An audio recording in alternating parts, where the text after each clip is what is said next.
నమస్కారం ఘంటారావానికి స్వాగతం. ముందుగా ప్రధానాంశాలు. ఆదాయం వచ్చే పంటలు వేసేలా రైతులను ప్రోత్సహిస్తామన్న సీఎం. 5 ఏళ్లలో హార్టికల్చర్ను 25 లక్షల హెక్టార్లకు పెంచుతామని వెల్లడి. జీఎస్టీ మార్పులతో జరిగే మేలు ప్రతి ఒక్కరికి తెలిసేలా కార్యాచరణ. 65,000 సమావేశాలు పెట్టి అవగాహన కల్పిస్తామన్న చంద్రబాబు. జీఎస్టీ కొత్త స్లాబులతో 375 రకాల వస్తువులపై తగ్గిన ధర. దసరా దీపావళి ముందే వచ్చినట్టుందని జనం హర్షం. టీటీడీ పరకమణి అంశంపై త్వరలో సిట్ వేస్తామన్న లోకేష్. వాస్తవాలు వెలుగులోకి తీసుకొస్తామని స్పష్టీకరణ.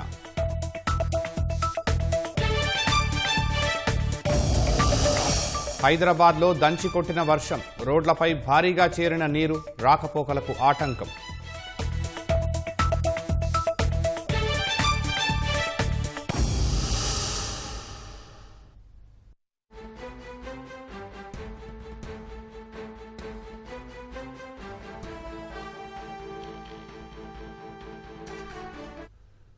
హైదరాబాద్ను వరుణుడు విడిచిపెట్టట్లేదు. రోజు సాయంత్రం వేళ నగరంపై విరుచుకుపడుతున్నాడు.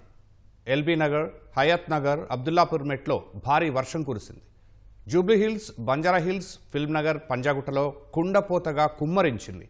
అమీర్పేట, శ్రీకృష్ణనగర్లో రోడ్లు చెరువులను తలపించాయి. రాజ్భవన్ రహదారి అమీర్పేటలో మోకాళ్ల లోతు వరకు వర్షపు నీరు చేరగా వాహనదారుల ఇబ్బందులు పడుతున్నారు. పంజాగుట్ట, ఖైరతాబాద్, అమీర్పేటలో రాకపోకలు నిలిచాయి. కార్వాన్లో భారీ వర్షంతో విద్యుత్ సరఫరాకు అంతరాయం ఏర్పడింది. ఎస్ఆర్ నగర్, మైత్రివనం మార్గంలో భారీగా ట్రాఫిక్ జామ్ అయింది. వనస్థలీపురం, ప్రశాంత్ నగర్లో రోడ్లపై వరద ఉధృతంగా ప్రవహిస్తోంది.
సోమాజిగూడలో వర్షం పరిస్థితి, ట్రాఫిక్ ఇబ్బందులపై మా ప్రతినిధి అనూష ప్రత్యక్ష ప్రసారం ద్వారా వివరాలు ఇస్తారు.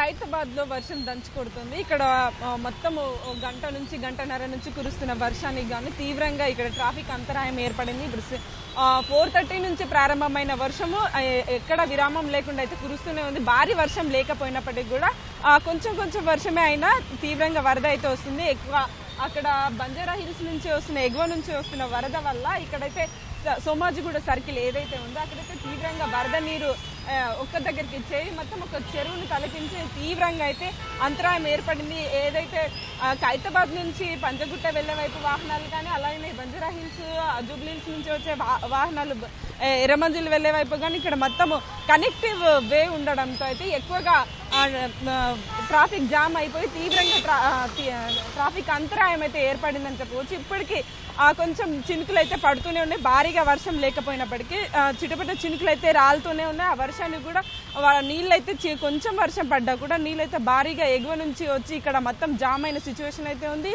ఒక గంట సేపు కష్టపడి ఇక్కడ హైడ్రా బృందం కానీ ట్రాఫిక్ బృందం కానీ ఇక్కడ అంతా కష్టపడి వాటర్ని అయితే క్లియర్ చేశారు. అలాగే ట్రాఫిక్ కూడా ఇబ్బంది లేకుండా అయితే చూస్తున్నారు. ఎప్పటికప్పుడు వాహనాలు కదిలేలా అయితే చూస్తున్నారు. ఒక్కసారి మనం విజువల్స్లో కూడా చూస్తున్నాం.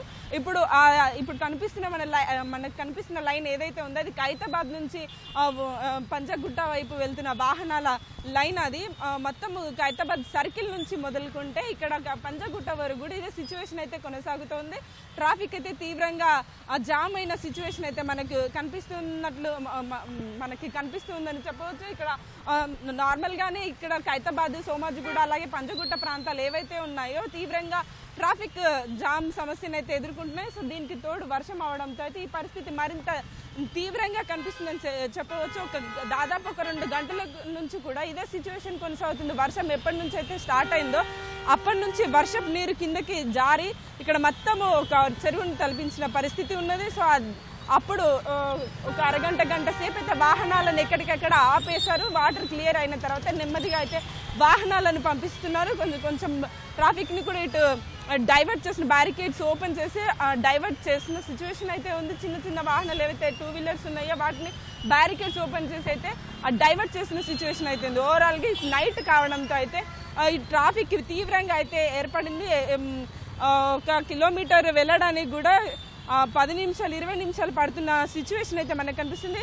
ఇదే సిచ్యువేషన్ చాలా రద్దీ ప్రాంతాలు ఏవైతే ఉన్నాయో కోటి, లక్డికాపుల్, పంజగుట్ట ఇంకా అలాగే జూబ్లీ హిల్స్, బంజారా హిల్స్ లాంటి ప్రాంతాల్లో కూడా ఇలాంటి ట్రాఫిక్ అంతరాయమే అయితే నెలకొంటుంది. సో ఇది వర్షం ఇట్లానే కొనసాగితే ఇలాంటి సిచ్యువేషన్ కొనసాగితే ఇంకా మరింత ట్రాఫిక్ పెరిగే అవకాశం ఉంది. ఆఫీసుల నుంచి ఏదైతే ఇప్పుడే ఆఫీసులు ముగించుకొని ఇంటికి వెళ్తున్న సమయం కావడంతో ఎక్కువ సంఖ్యలో సాయంత్రం వేళ వాహనాలు రోడ్లపైకి వస్తుంటాయి. సో ఈ నేపథ్యంలోనే భారీగా వాహనాల రద్దీ అయితే కనిపిస్తుంది. ఇంతకు ముందే కాసేపటి క్రితమే మేయర్ విజయలక్ష్మి కూడా ఇక్కడ క్షేత్రస్థాయిలో పరిస్థితిని గమనించారు, పర్యవేక్షించారు. ఎలాంటి చర్యలు తీసుకోవాలో ఇక్కడ ఉన్న వాళ్ళే కూడా ఆదేశించారు. అలాగే ఆమె కూడా రావడానికి ఇక్కడ వాటర్ లాగైన నేపథ్యంలో వాటర్ లాగ్ అవ్వడం వల్ల వెహికల్ రాలేకపోవడం వల్ల తాజ్ కృష్ణ నుంచి ఏదైతే ఉందో అక్కడ నుంచి ఆమె నడుచుకుంటూ వచ్చి ఇక్కడ సిచ్యువేషన్ అయితే రివ్యూ చేసిన సిచ్యువేషన్ అయితే మనకి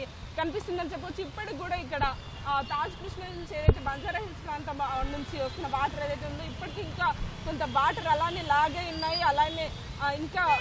అలానే రోడ్ల పైన నిలిచి ఉన్న సిచ్యువేషన్ అయితే కనిపిస్తుంది. సో మరో 2-3 గంటల పాటు కూడా వర్షం ఇట్లానే కొనసాగే అవకాశం ఉంది. కాబట్టి ప్రజలు అప్రమత్తంగా ఉండి అనవసరంగా రోడ్లపైకి వచ్చి ఈ ట్రాఫిక్లో ఇరికిపోవద్దని కూడా అధికారులు సూచిస్తున్నారు. సో ఈ ట్రాఫిక్ అంతరాయం అయితే మరింత పెరిగే సిచ్యువేషన్ అయితే కనిపిస్తుంది. ఎందుకంటే వర్షం ఎక్కడ కూడా ఆగట్లేదు కాబట్టి హైదరాబాద్లోని పలు ప్రాంతాల్లో వర్షం ఇంకా దంచి కొడుతూనే ఉంది. కాబట్టి ఈ నేపథ్యంలోనే ఎప్పటికప్పుడు అలర్ట్స్ గమనిస్తూ ప్రజలు అప్రమత్తంగా ఉండి ట్రాఫిక్ వ్యూహంలో పడకుండా ఇంత క్షేమంగా ఉండాలని అయితే అధికారులు సూచిస్తున్న సిచ్యువేషన్ ఉంది. సో సోమాజిగూడ సర్కిల్ వద్ద అయితే ఇది సిచ్యువేషన్ భారీగా అయితే ఖైరతాబాద్ నుంచి పంజగుట్ట వరకు అయితే విపరీతంగా ట్రాఫిక్ జామ్ ఏర్పడింది. సో 1 కిలోమీటర్ పోవడానికి కూడా గంటల తరబడి వేచి ఉండాల్సిన సిచ్యువేషన్ అయితే ఉంది. వర్షం ఇలాగే కొనసాగితే ఈ సిచ్యువేషన్ మరింత పెరిగే అవకాశం అయితే కనిపిస్తుంది. సో ఇదే ఇక్కడి తాజా పరిస్థితి. Vote studio.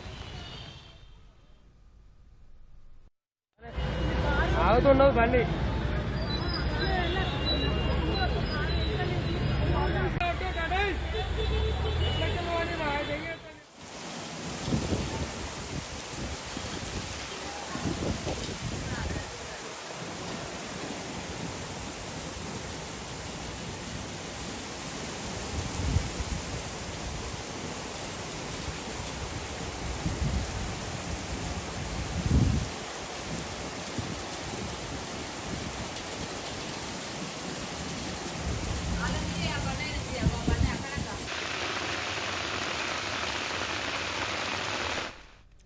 భారీ వర్షంతో రాజ్భవన్ రోడ్డు పరిసర ప్రాంతాలు చెరువులను తలపిస్తున్నాయి. ఇందుకు సంబంధించిన మరింత సమాచారం మా ప్రతినిధి సూరిబాబు ప్రత్యక్ష ప్రసారం ద్వారా అందిస్తారు. అదే ప్రాంతంలో ఏర్పడిన అల్పపీడనం కారణంగా ఇటు రాష్ట్రంలో విపరీతంగా వర్షాలు పడుతున్నాయి. అలాగే హైదరాబాద్ నగర వ్యాప్తంగా కూడా ఉదయం ఎండ ఎక్కి తర్వాత వాతావరణం చల్లబడి క్యూములోనింబస్ మేఘాల కారణంగా హైదరాబాద్ నగర వ్యాప్తంగా గత గంట కాలంగా కూడా వర్షాలు దంచి కొడుతున్నాయి. ఈ నేపథ్యంలోనే పంజాగుట్ట, ఖైరతాబాదు, అలాగే అటువైపు ఎల్బీ నగర్, అలాగే సికింద్రాబాద్ పరిసర ప్రాంతాల్లో కూడా వర్షాలు గంటకాలంగా కూడా పడుతున్నాయి. అలాగే బంజారా హిల్స్, జూబ్లీ హిల్స్ పరిసర ప్రాంతాల్లో కూడా వర్షాలు దంచి కొడుతున్నాయి. అయితే ఓవరాల్గా అటు ఎల్బీ నగర్ కావచ్చు, ఇటు సిటీ సెంట్రల్ పంజాగుట్ట, అమీర్పేట కావచ్చు, నగర వ్యాప్తంగా కూడా వర్షాలు గంటకాలంగా బిగువున కూడా వర్షాలు కురిశాయి. ఈ నేపథ్యంలోనే వివిధ ప్రాంతాల్లో ఈ వర్షపు నీరు అలాగే డ్రైనేజ్ వాటర్ అంతా కూడా రహదారిపై ప్రయాణించడంతో ఈ రహదారిలో మోకాళ్ళ లోతు నీళ్లు ప్రవహిస్తుంది. దీంతో ద్విచక్ర వాహనదారులు కావచ్చు, ఫోర్ వీలర్స్ కావచ్చు, ఈ ప్రయాణాలు చేసేందుకు తీవ్ర అవస్థలు పడుతున్నారు. అయితే సాయంత్రం వేళ వివిధ కార్యాలయాల్లో పనిచేసిన వారందరూ కూడా ఆ విధులను ముగించుకుని ఇంటికి చేరే సమయంలోనే కరెక్ట్గా వర్షం పడడంతో దాదాపు గంటన్నర పాటు బిగువున వర్షం పడింది. దీంతో ఈ వర్షపు నీరంతా కూడా రహదారిపై ప్రవహిస్తుంది. అయితే ఈ వర్షం ప్రవహించడంతో ప్రధానంగా ఈ ద్విచక్ర వాహనదారులు మోకాళ్ళ లోతు నీరు ప్రవహించడం వల్ల ఆ ఇంజిన్లో వాటర్ మొత్తం కూడా వెళ్ళి కొంత వాళ్ళకి ప్రయాణానికి అసౌకర్యంగా ఏర్పడుతుంది. అయితే ఈ విషయం తెలుసుకున్న ఇటు జిహెచ్ఎంసీ మేయర్ అధికారులందరూ కూడా అప్రమత్తం చేశారు. ఆమె కూడా ఈ ఖైరతాబాద్ వైపు విధుల్లో ఉన్నారు. మరోవైపు జిహెచ్ఎంసీ, హైడ్రా, రెవెన్యూ అధికారులు, విద్యుత్ అధికారులు ఇప్పటికే రంగంలో దిగారు. వారందరూ కూడా ఎక్కడైతే తీవ్రంగా వర్షం పడి రహదారిపై వర్షపు నీరు ఏర్పడింది, ప్రయాణికులు ఇబ్బందులు పడుతున్నా ఆయా ప్రాంతాల్లో వర్షపు నీరును, ఈ డ్రైనేజీ నీరును దారి మళ్లించి వాహన రాకపోకలకు ఇబ్బందులు లేకుండా చూస్తున్నారు. అయితే ట్రాఫిక్ పోలీసులు అందరూ కూడా ట్రాఫిక్ వలన ఇబ్బందులు పడే ప్రజలకు ఇబ్బందులు లేకుండా వారు చూస్తున్నారు. హైడ్రా వారు సహాయక చర్యలు చేపడుతున్నారు. అయితే మొత్తానికి ఇటు అధికారులు అందరూ కూడా రంగంలో దిగడంతో వర్షం కూడా ఇప్పుడిప్పుడే తెరిపిస్తుంది. అయినప్పటికీ కూడా ఎప్పుడు వర్షం పడుతుందో తెలియని పరిస్థితి ఇక్కడ నగరంలో ఏర్పడింది. రాగల 2 గంటలకు కూడా ఇదే పరిస్థితి ఉంటుందని ఇప్పటికే వాతావరణ శాఖ అధికారులు కూడా చెప్పారు. ఈ క్యూములోనింబస్ మేఘాలు మరోవైపు అల్పపీడనం ప్రభావం కొనసాగుతుందని బంగాళాఖాతంలో చెప్పారు. అయితే రాగల 2 రోజులు జిల్లాల్లో కూడా వర్షాలు పడతాయని అక్కడ ఇప్పటికే ఎల్లో హెచ్చరికలను కూడా వాతావరణ శాఖ అధికారులు జారీ చేశారు. అయితే హైదరాబాద్ నగర వ్యాప్తంగా కూడా గత 4 రోజులుగా ఉపరితల ఆవర్తన ప్రభావంతో ప్రతిరోజు సాయంత్రం వర్షం పడుతుంది. ప్రయాణికులు, ప్రజలు తీవ్ర ఇబ్బందులు పడుతున్నారు. నిన్నటి నుంచి బతుకమ్మ ఫెస్టివల్ కూడా ప్రారంభమైంది. సాయంత్రం వేళ ఆ బతుకమ్మకు పండగల్లో మహిళలు ఎక్కువగా వారందరూ కూడా పండగలో నిమగ్నమై ఉంటారు. ఈ పండగ వేళ ఈ వర్షాలు కూడా మరోవైపు పడడంతో ఈ వర్షాల కారణంగా బతుకమ్మ పండగకి కొంత అంతరాయం ఏర్పడే అవకాశం కూడా ఉంటుంది. అయితే ద్విచక్ర వాహనదారులు ప్రధానంగా ఈ రాజ్భవన్ రహదారిపై నడుచుకుంటూ తోసుకుంటూ తీసుకురావాల్సిన పరిస్థితి వస్తుంది. ఫోర్ వీలర్స్ కూడా వెళ్లేందుకు కూడా ఇబ్బందులు పడుతున్నారు. నెమ్మదిగా ప్రయాణాలు సాగుతున్నాయి. మరోవైపు ఇటు అధికారులు అలాగే ఉన్నతాధికారులు, సిబ్బంది, Hydraa, GHMC, revenue, police, traffic సిబ్బంది కూడా రంగంలో దిగారు. ఎక్కడైతే మనకి ప్రధానంగా ఈ ఖైరతాబాదు, పంజాగుట్ట, ఈ రాజ్భవన్ రహదారిపై ప్రయాణికులు అందరూ కూడా వాళ్ళ ప్రాంతాలకు ఇంటికి వెళ్లేందుకు కూడా ప్రయాణాలు చేస్తున్నారు. ప్రధానంగా రహదారిపై గత గంట కాలంలో వర్షం విపరీతంగా దంచుకొట్టింది. దీంతో రహదారిపైనే వర్షపు నీరు అంతా కూడా చేరడంతో ప్రయాణాలు చేసే అందరూ కూడా తీవ్ర అవస్థలు పడుతున్నారు.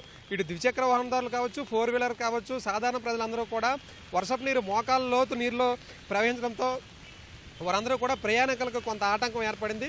అటువైపు సిగ్నల్ దగ్గర ట్రాఫిక్ సిబ్బంది కూడా ట్రాఫిక్ విధులను నిర్వహిస్తూ దారి మళ్లిస్తున్నారు. మరోవైపు హైడ్రా అధికారులు సిబ్బందిని అలర్ట్ చేశారు. ఈ సిబ్బంది అందరూ కూడా ప్రతి 100 మీటర్లకి ఒక దగ్గర ఈ సిబ్బంది విధులు నిర్వహిస్తూ ఈ వర్షపు నీరు ఎక్కడైతే ఉందో వర్షపు నీరు మరోవైపు దారి మళ్లిస్తూనే ఈ ప్రయాణికులందరినీ కూడా ఒక తోవ చూపించి అటువైపు వెళ్లేందుకు వారు సహాయం చేస్తున్నారు.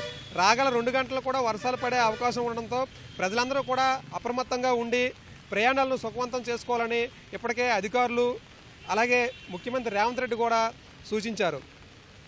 ఇది తాజా పరిస్థితి. కెమెరా పర్సన్ బాలాజీతో సూరిబాబు, ఈటీవీ న్యూస్, హైదరాబాద్ రాజ్భవన్ నుంచి.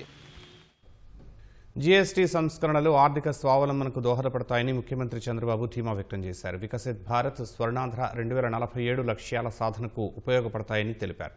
నూతన సంస్కరణలతో జరిగే లబ్ధి ప్రతి ఒక్కరికి తెలియజెప్పడమే లక్ష్యంగా రాష్ట్ర ప్రభుత్వం చేపడుతున్న కార్యక్రమాలను ముఖ్యమంత్రి చంద్రబాబు అసెంబ్లీలో వివరించారు. నెల రోజుల పాటు రాష్ట్ర వ్యాప్తంగా 60,000 సమావేశాలు నిర్వహించేలా ప్రణాళికలు సిద్ధం చేశామని వివరించారు.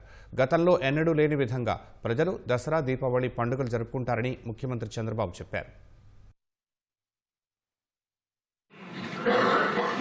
ఈరోజు సూపర్ జిఎస్టీ, సూపర్ సేవింగ్స్ రాబోయే రోజుల్లో ఇది ఒక గేమ్ చేంజర్గా మన ఆర్థిక వ్యవస్థగా తయారవుతుంది. అయితే ఏ సదుద్దేశంతో అయితే ఈ యొక్క జిఎస్టీ తీసుకొచ్చామో దీని ఫలితాలన్నీ కూడా పేద ప్రజలకి అన్ని వర్గాల స్టేక్ హోల్డర్స్ చేర్చాల్సిన బాధ్యత మన పైన ఉంది. దీనికోసం ఒక మంత్ అంటే ఒక 30 రోజులు కార్యక్రమాన్ని అనౌన్స్ చేస్తున్నాం. చాలా వస్తువుల్లో, ఇంటికి వాడే వస్తువుల్లో జీరో ట్యాక్స్ ఉంటుంది. స్మాల్ బిజినెస్ పీపుల్ కూడా ఒక బూస్ట్ వస్తుంది. వాళ్ళ బిజినెస్ కూడా సులభతరంగా ఉంటుంది. ఇంకొక పక్క ఎంఎస్ఎంఈలు, ఇండస్ట్రీకి కూడా ఒక ఊతం వస్తుంది. డొమెస్టిక్ కన్జంప్షన్ పెరుగుతుంది.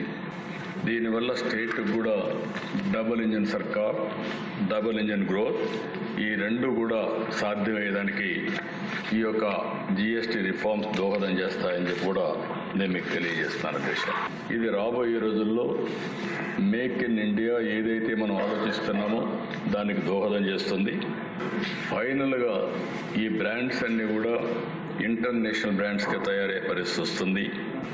ఇది కాకుండా అల్టిమేట్గా గ్లోబల్ మార్కెట్లో ఇండియన్ బ్రాండ్స్ అన్ని కంపీట్ చేస్తాయి. సెల్ఫ్ రిలయంట్ ఎకానమీకి ఇది ఫ్యూయల్ పోస్తుందని చెప్పి కూడా నేను మీకు తెలియజేస్తాను. దేశ ఒక మెసేజ్ పబ్లిక్ నేను ఇచ్చేది ఏంటంటే, మీరు భారతీయ ఉత్పత్తులు కొంటే మన దేశాభివృద్ధిలో నేరుగా భాగస్వాములు అవుతారు. మీ ఎంపికకు అపారమైన శక్తి ఉంది. మేడ్ ఇన్ ఇండియా ఉత్పత్తిని ఎంచుకోవడం కేవలం ఒక లావాదేవీ మాత్రమే కాదు, అది మన ఉత్పత్తిదారుల ప్రతిభకు వందనం. స్థానిక వ్యాపారవేత్తలకు బలం చేకూర్చడం మన సమాజ జీవనోపాధికి ఒక హామీ.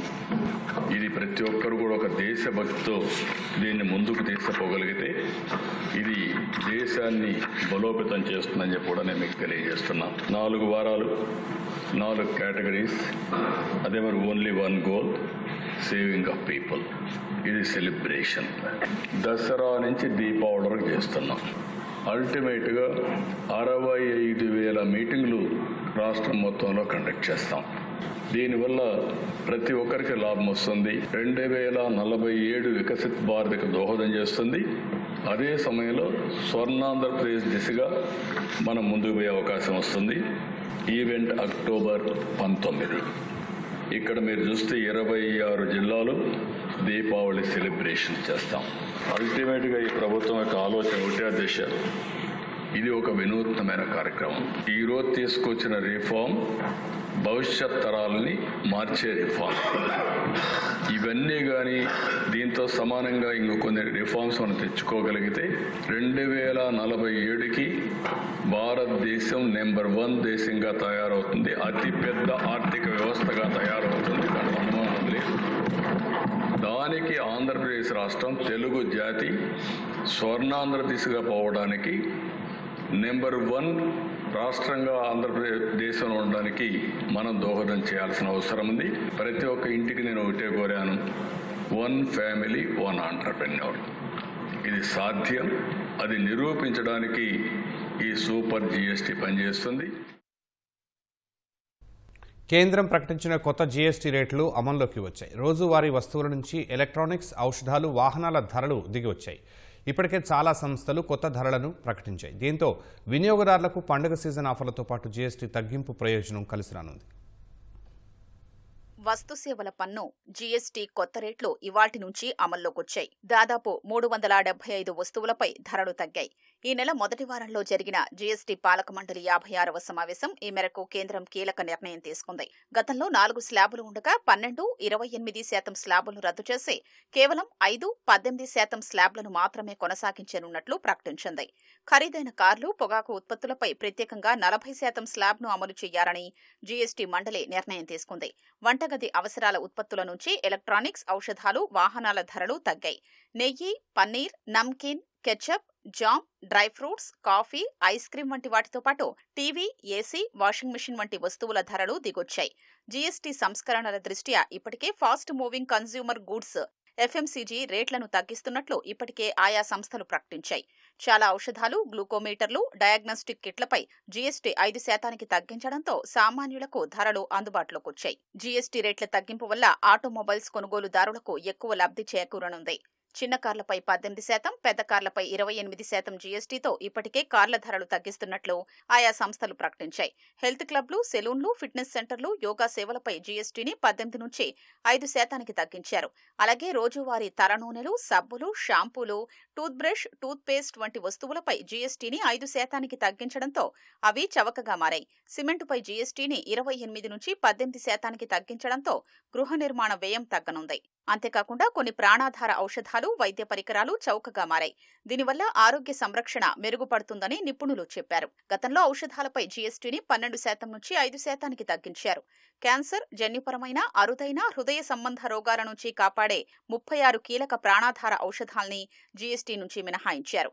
టీవీల ధరలు 2,500 నుంచి 85,000 వరకు తగ్గాయి. స్క్రీన్ సైజులు, స్పెసిఫికేషన్ల ఆధారంగా ధరలు తగ్గిస్తున్నట్లు సోనీ, ఎల్జీ, పానాసోనిక్ తదితర సంస్థలు ప్రకటించాయి. ఏసీలపై సగటున 4,500 వరకు, డిష్ వాషర్లపై 8,000 వరకు ధరలు తగ్గాయి. ప్రముఖ సంస్థలు Voltas, Daikin, Godrej, Panasonic, higher తదితర సంస్థలు ఇప్పటికే కొత్త ధరల్ని ప్రకటించాయి. జీఎస్టీ సంస్కరణలతో దాదాపు 2 లక్షల కోట్లు ఆర్థిక వ్యవస్థలోకొస్తాయని కేంద్ర ఆర్థిక శాఖ అంచనా వేసింది. టీటీడీ పరకామణి వ్యవహారంలో త్వరలో సిట్ వేస్తామని మంత్రి లోకేష్ వెల్లడించారు. పరకామణి కేసులో అనేక వాస్తవాలు బయటికి రావాల్సిందని స్పష్టం చేశారు. జగన్ 5 ఏళ్ల పాలనలో చేసిన అనవసర ఖర్చులను కూటమి పాలనలో చాలా వరకు తగ్గించామన్నారు. జగన్ అసెంబ్లీకి వస్తే స్పీకర్ సరిపడా సమయం ఇస్తారని లోకేష్ తెలిపారు. మంత్రి లోకేష్ మీడియాతో చిట్చాట్ నిర్వహించారు. టీటీడీ పరకామణి వ్యవహారంలో త్వరలో సిట్ వేస్తామని ప్రకటించారు. జగన్ అండ్ టీం దేవుడి దగ్గర ఆటలు ఆడారని, అందుకే దేవుడు ఏం చేయాలో అది చేశారన్నారు. పరకామణి ఎపిసోడ్లో ఒక రోజులో కేసు పెట్టి ఛార్జ్షీట్ వేశారని మండిపడ్డారు. పరకామణి దొంగను అరెస్టు చేయకుండా 41 నోటీసులు ఇచ్చి పంపించేశారన్న ఆయన, ఇందులో అనేక వాస్తవాలు బయటికి రావాల్సిందన్నారు. తిరుపతి లడ్డూలో నెయ్యి అని చెబుతున్న పదార్థంలో నెయ్యి లేదని సిబిఐ దర్యాప్తులో తేలిందని గుర్తు చేశారు. జగన్ 5 ఏళ్ల కాలంలో హిందూ వ్యవస్థల్ని భ్రష్టు పట్టించారని ఆగ్రహం వ్యక్తం చేశారు. కరుణాకర్ రెడ్డి క్రిస్టియన్ మతాన్ని ఆచరిస్తూ ఉంటే ఆయనకు జగన్ టీటీడీ చైర్మన్ పదవి ఎలా ఇచ్చారని నిలదీశారు. క్వాంటమ్ కంప్యూటర్ జనవరిలో వచ్చేస్తుందని మంత్రి లోకేష్ వెల్లడించారు. అక్టోబర్ నుంచి వరుస పెట్టుబడులు రాష్ట్రానికి తెచ్చేలా ప్రణాళికలు చేశామన్నారు. వరుస పెట్టుబడులతో విశాఖ నెక్స్ట్ లెవెల్కు వెళుతుందని ఆశాభావం వ్యక్తం చేశారు. పారిశ్రామికవేత్తలను ఒప్పించి రాష్ట్రానికి పెట్టుబడులు తెచ్చేందుకు పెద్ద కసరత్తే చేస్తున్నామన్న లోకేష్ 20 లక్షల ఉద్యోగాల కల్పన దిశగా నిర్విరామ కృషి జరుగుతోందని వివరించారు. జీఎస్టీ సంస్కరణల వల్ల రాష్ట్రాలకు తాత్కాలిక ఇబ్బందులు ఉన్నా దీర్ఘకాలిక ప్రయోజనాలున్నాయన్నారు. ప్రధాని మోదీ దూరదృష్టితో తీసుకున్న ఈ నిర్ణయంతో ప్రజలు గెలిచారన్నారు. అసెంబ్లీకి రావట్లేదంటేనే జగన్ ఎంత పిరికివాడో అర్థమవుతోందని మంత్రి నారా లోకేష్ ఎద్దేవా చేశారు. తాము ప్రతిపక్షంలో ఉన్న చివరి రోజు వరకు అసెంబ్లీలో పోరాడామని గుర్తు చేశారు. చంద్రబాబు అసెంబ్లీని ఏ సందర్భంలో వదిలారో వీడియో రికార్డులతో సహా ప్రజలంతా చూశారన్నారు. అసెంబ్లీలో తెలుగుదేశం ఎమ్మెల్యేలు అందరినీ సస్పెండ్ చేసిన చంద్రబాబు ఒక్కరే తన వాదన వినిపించి ప్రజా సమస్యలపై పోరాడారని గుర్తు చేశారు. అసెంబ్లీకి రాకుండా దొంగచాటుగా వైసీపీ ఎమ్మెల్యేలు రిజిస్టర్లో సంతకాలు చేస్తున్నారని విమర్శించారు. అసెంబ్లీలో ఎమ్మెల్యేలు సంతకాలు పెట్టే రిజిస్టర్ సభ లోపల పెట్టేలా స్పీకర్ నిర్ణయం తీసుకోవాలని విజ్ఞప్తి చేశారు. జగన్ అసెంబ్లీకి రావచ్చని సరిపడా సమయం స్పీకర్ ఇస్తారని స్పష్టం చేశారు.